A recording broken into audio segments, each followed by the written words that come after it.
My presentation was mainly focusing on the psychological dimension and the change of mindset amongst the professionals in the construction industry, wherein they look at the impact of the work that they do and how they could change their communities, how they could contribute to the nation building process.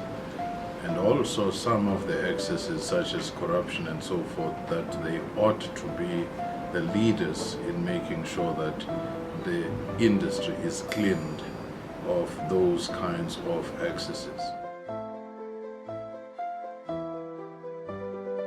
Construction space and transformation are very close to each other because infrastructure generally is where you do have billions upon billions of monies being spent. And if you wanted to transform the socio-economic space, then that's where you would be focusing. As a starting point, we still have apartheid geography, where you know communities of this or that ethnic group or race and so forth live apart.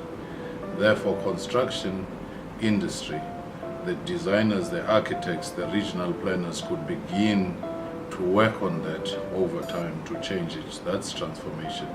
The second one, how we define our public spaces.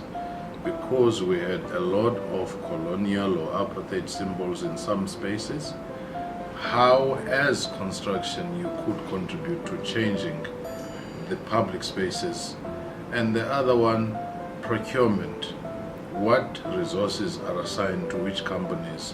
Do big companies take under their wing small ones in a genuine sense of empowerment? Scholarships, where you are consciously saying those previously disadvantaged are put into the mainstream. All those kinds of things, up to how heritage of different cultures should inspire the design.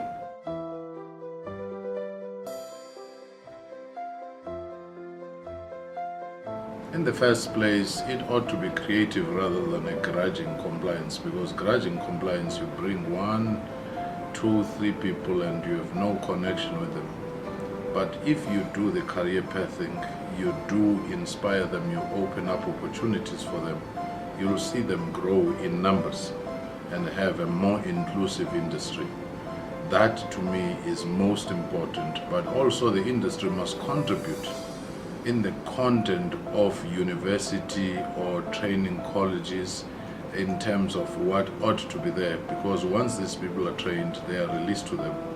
It doesn't help when you have no partnership between the industry and the education and training sector, because what comes out may not be what they want, including the current situation where people are demanding access, they are demanding bursaries and scholarships. It should be something that is within a particular vision, and therefore it will have a high impact.